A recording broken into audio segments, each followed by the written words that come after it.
Bismillahirrahmanirrahim. Assalamualaikum warahmatullahi wabarakatuh. Pada pertemuan kita kali ini untuk mata kuliah kimia dasar, kita akan membahas mengenai ikatan kimia. Sebelumnya, sebagai pendahuluan, mari kita perhatikan dulu konfigurasi dari gas mulia. Jadi unsur-unsur kimia itu secara sendiri itu tidak stabil.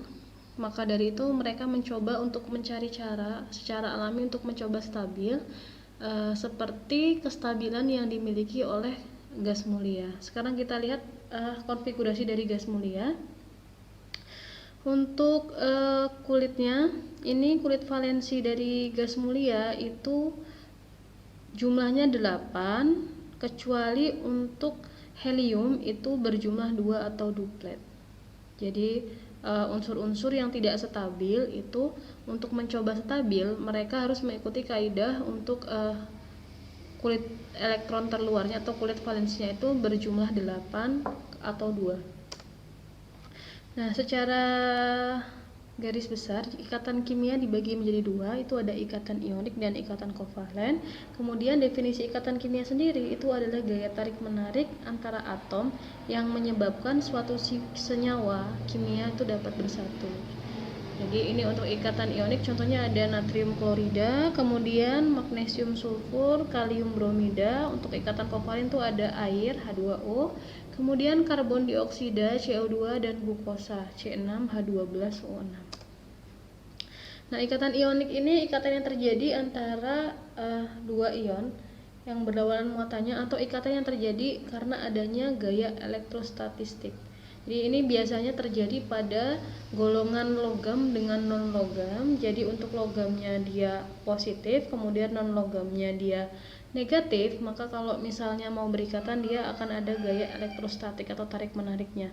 Kita lihat contoh untuk pembentukan natrium klorida atau NaCl. Di sini natrium itu berada pada golongan 1. Jadi dia elektron valensinya berjumlah 1, kemudian klorida Cl ini ada di golongan 7A, itu jumlah elektron valensinya sama dengan 7. Jadi untuk Na sendiri nomor atomnya 11. Kemudian kalau kita konfigurasikan menggunakan kulit itu 281. Jadi untuk mengikuti konfigurasi gas mulia, si Na ini harus melepaskan 1 elektronnya. Kemudian kalau Cl ini nomor atomnya 17, jadi dia 287, elektron valensinya 7. Untuk stabil dia membutuhkan 1 elektron supaya konfigurasi terakhirnya, elektron valensi terakhirnya itu ada 8. Jadi ketika dia membentuk ikatan, maka Na melepaskan 1 elektron, kemudian Cl menerima 1 elektron, maka terbentuklah NaCl atau natrium klorida. Jadi untuk mudah atau tidaknya suatu ion itu membentuk ikatan ionik ini bergantung kepada apakah struktur ion yang bersangkutan itu stabil, kemudian muatan pada ion kecil dan ukuran atom yang besar pada pembentukan kation, atau ukuran atom yang kecil pada pembentukan anion.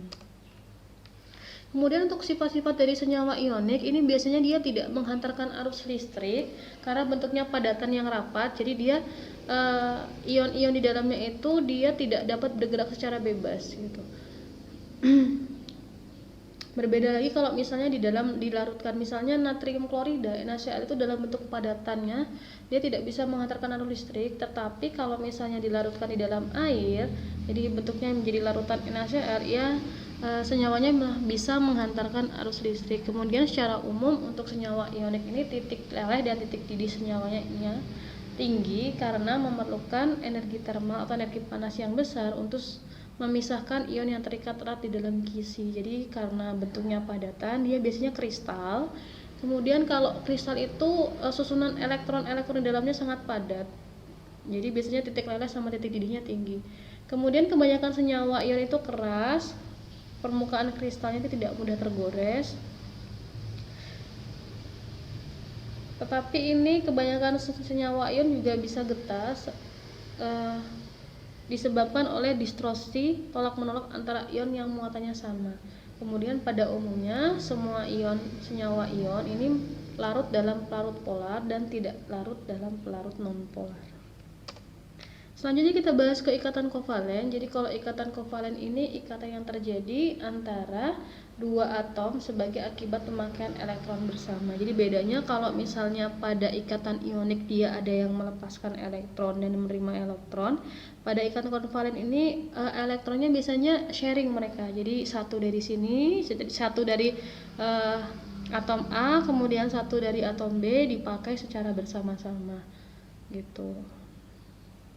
Kemudian kita lihat ini ada teori oktet dari Lewis. Jadi biasanya ikatan kovalen ini umumnya digambarkan menggunakan struktur Lewis. Jadi untuk memudahkan kita memahami atomnya elektronnya yang mana seperti itu ini.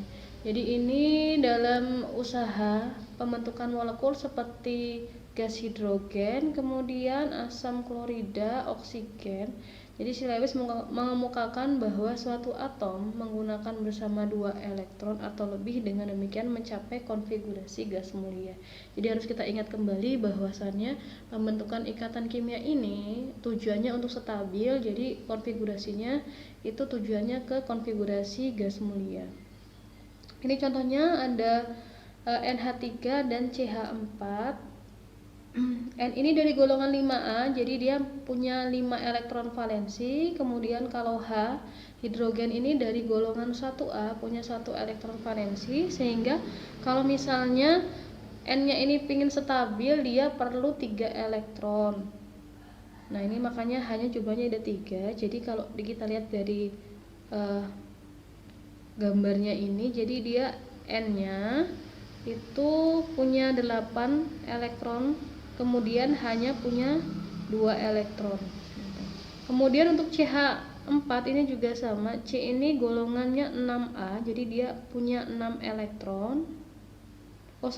Golongannya 4A, punya 4 elektron, jadi dia kurang 4 lagi. Kemudian hanya nyumbang 1, jadi ini 1 elektron dari karbon, 1 elektronnya dari hidrogen.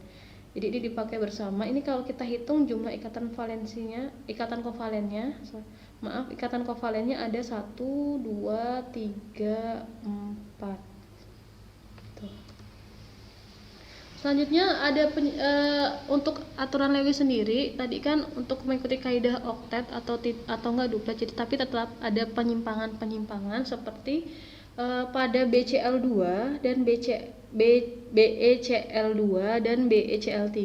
Be ini golongan nomor atomnya 4, jadi dia punya 2 elektron valensi. Kemudian Cl-nya ini punya Cl ini punya nomor atomnya 17, jadi punya 7 elektron valensi. Jadi kalau misalnya dipakai untuk berikatan, si B ini cuman punya 4 elektron, tetapi Cl punya 8 elektron valensi gitu. Sama halnya dengan BCl3 juga. Kemudian contoh lain itu dari PCl5, ini P-nya dikelilingi oleh 10 elektron, bukan 8. Kemudian pada SF6 ini S-nya dikelilingi oleh 12 elektron. Jadi ini jumlah ikatan kovalen yang dibentuk oleh suatu unsur ini bergantung pada jumlah elektron tidak berpasangan dalam unsur tersebut. Jadi kita tetap mengandalkan elektron valensinya. Kemudian ini konfigurasinya. Jadi ini di sini contohnya adalah Cl hanya membentuk satu ikatan kovalen karena si Cl itu tadi seperti yang dijelaskan sebelumnya. Cl ini punya 7 elektron valensi, berarti tinggal satu lagi nih yang belum berpasangan. Jadi dia butuh 1 gitu. Jadi si Cl ini hanya dapat membentuk satu ikatan. Kemudian kalau misalnya pada oksigen ini golongan 6, dia bisa membentuk 2 ikatan karena oksigen ini ada 2 yang tidak berpasangan. Jadi kembali lagi kalau misalnya jumlah ikatan kovalen pada senyawa ini bergantung lagi dengan jumlah atom mana yang belum berpasangan. Kemudian ikatan kovalen koordinasi. Jadi kalau pada ikatan kovalen biasa itu ada sharing elektron, jadi satu atom nyumbang satu gitu. Kalau untuk ikatan kovalen koordinasi ini dia pemakaian bersama, tetapi elektronnya hanya berasal dari satu atom saja. Kita lihat contohnya ini ada NH4, jadi kompleks NH3 ini NH4 ya. Jadi kita lihat di sini ini yang elektron yang ini ya, ini elektron ini berasal dari, karena dia hanya H+, berarti sudah melepaskan satu elektron, dia pakai sharingnya punya nitrogen. Nitrogen ini elektron valensinya ada 5, kemudian sudah digunakan untuk berikatan 3, berarti sisa 2 elektron bebasnya, kemudian digunakan untuk berikatan dengan hidrogen. Ini contoh ikatan kovalen koordinasi, masih banyak juga contoh-contoh yang lain. Nah, untuk sifat-sifat senyawa kovalen ini pada suhu kamar umumnya berupa gas, cairan atau padatan dengan titik leleh yang rendah. Karena kalau untuk kekuatan ikatan itu senyawa ionik masih di atasnya, bentuknya biasanya kalau ionik itu padatan semua. Kalau untuk senyawa kovalen ini bisa berupa gas, cairan atau padatan, tetapi titik leleh dan kekuatan ikatannya itu selalu lebih rendah daripada ikatan ionik gitu. Untuk gaya antar molekul lemah meskipun ikatan kovalen itu adalah ikatan kuat, maksudnya dibandingkan dengan ikatan gaya-gaya antar molekul itu. Kalau untuk dibandingkan dengan ikatan kovalen, tetap ikatan kovalen lebih kuat. Kemudian larut dalam pelarut nonpolar seperti benzen dan beberapa dapat berinteraksi dengan pelarut polar. Jadi ini kalau untuk ikatan kovalen ini, senyawa-senyawa yang berasal dari ikatan kovalen ini ada yang bersifat polar, ada yang bersifat nonpolar. Jadi untuk kovalen polar, kalau kovalen polar itu bagaimana kita mengidentifikasinya itu dilihat dari keelektronegatifannya. Jadi untuk unsur-unsur yang berikatan itu yang punya perbedaan keelektronegatifannya besar itu biasanya senyawanya polar, contohnya seperti H2O karena oksigen ini polar, kalau enggak HF, F-nya polar gitu. Jadi golongan 7, golongan halogen itu biasanya unsur-unsur polar, kemudian keelektronegatifannya besar. Jadi kalau berikatan, kalau tidak deketan gitu, itu biasanya digolongkan sebagai senyawa polar. Kalau misalnya nonpolar seperti apa? Kalau yang nonpolar itu seperti O2, kemudian H2, N2, biasanya dia berikatan yang satu golongan, kalau enggak yang dekat-dekat, misalnya antara golongan 4 dengan golongan 5, golongan 5 dengan golongan 6, itu biasanya nonpolar. Nah, itu larutnya dalam pelarut nonpolar, kemudian yang polar larutnya dalam pelarut polar. Kemudian ini padatannya dan leburannya atau larutannya tidak menghantarkan arus listrik, tapi ada beberapa kalau misalnya dia kovalennya kovalen polar, ini bisa menghantarkan arus listrik.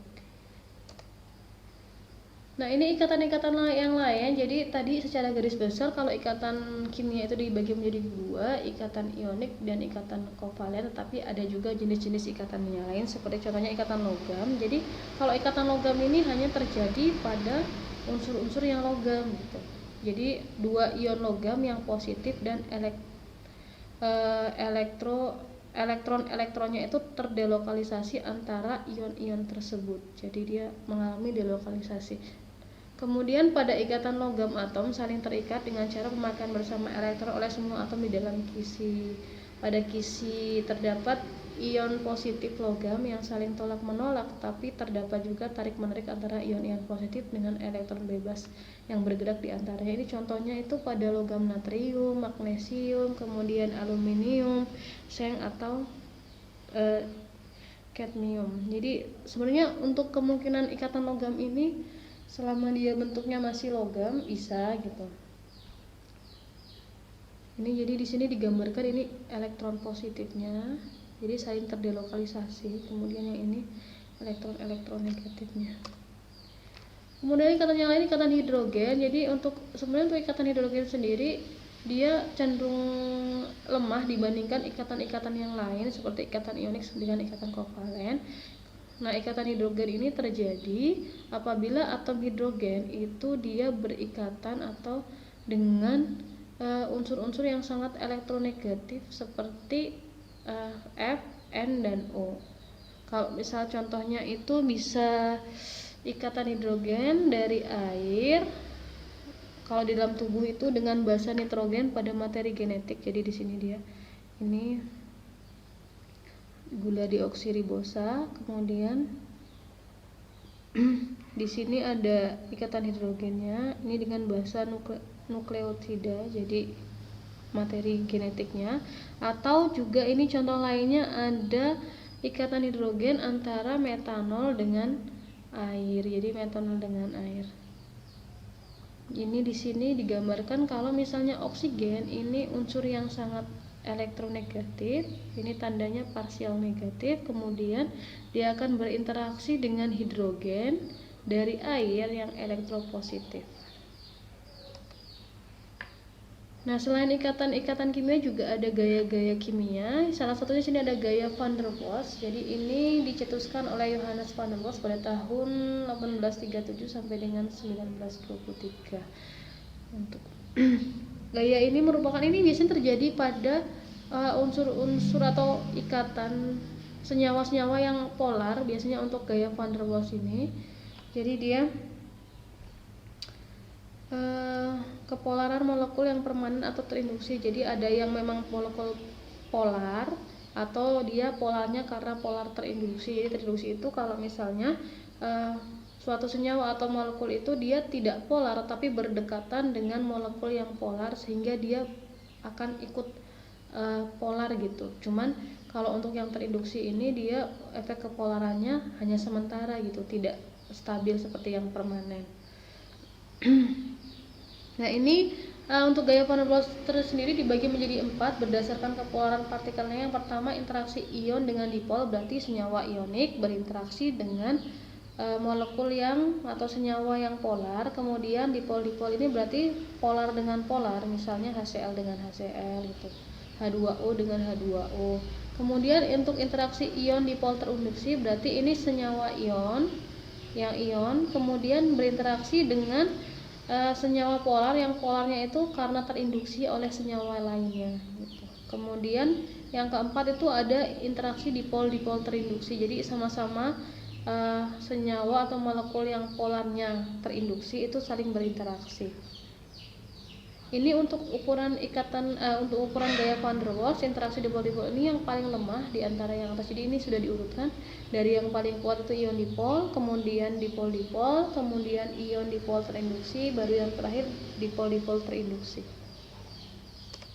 Kemudian gaya London, jadi kalau untuk van der Waals itu biasanya terjadi pada molekul atau senyawa polar. Untuk gaya London ini dia terjadi untuk molekul atau senyawa yang non polar. Ini contohnya ya, jadi non polar dengan non polar, kemudian ada induksi sesaat, jadi dia punya dipol sesaat, kemudian berinteraksi dengan non polar atau dipol sesaat dengan dipol terimbas. Kemudian ini non polar dan non polar. Jadi kalau misalnya kita mau membedakan antara van der Waals dengan London, kita lihat lagi untuk senyawanya. Jadi kayak seperti tadi yang sudah dijelaskan, kalau untuk van der Waals dia itu senyawa atau molekulnya polar, kalau untuk gaya London itu non polar. Kemudian ini perbedaan antara sifat senyawa ionik dengan kovalen. Kalau ini contoh senyawa ioniknya itu ada natrium klorida, ini terdiri dari ion Na+ dan Cl- atau kation Na dengan anion Cl di dalam kristal ion. Kemudian kalau tetraklorometana atau CCl4 itu terdiri dari molekul CCl4 dengan gaya antar molekul yang lemah, kemudian padatannya tersusun atas kristal molekul. Jadi yang sebelahnya ini kristal ion kalau natrium klorida, kemudian kalau tetraklorida ini, karbon tetraklorida ini kristalnya kristal molekul. Kemudian kalau natrium klorida itu leburan dan larutannya dalam air menghantarkan listrik, sementara CCl4 ini tidak menghantarkan listrik. Kemudian padatannya keras dan getas pada suhu kamar. Kalau karbon tetrakloroklorida ini pada suhu kamar berupa cairan, padatannya lunak. Kemudian untuk titik leleh sama titik didihnya kita lihat perbedaan yang sangat signifikan. Kalau titik lelehnya natrium klorida itu sekitar 803 derajat Celcius, kemudian titik didihnya 1430 derajat Celcius. Kalau untuk CCl4 ini hanya negatif 28 derajat Celcius. Jadi ini perbedaannya sangat besar. Kemudian titik didihnya sekitar 77 derajat Celcius. Untuk natrium klorida larut di dalam air tetapi tidak larut di dalam benzena, karena natrium klorida ini bersifat polar, jadi dia cuma mau sama pelarut yang polar, contohnya seperti air. Tapi kalau CCl4 ini kalau untuk digolongkan sebagai senyawa yang non polar, jadi dia non polar, tidak larut di dalam air tetapi larut di dalam benzena yang merupakan pelarut non polar. Oke, sekian penjelasan hari ini tentang ikatan kimia. Sampai ketemu lagi di pertemuan selanjutnya. Wassalamualaikum warahmatullahi wabarakatuh.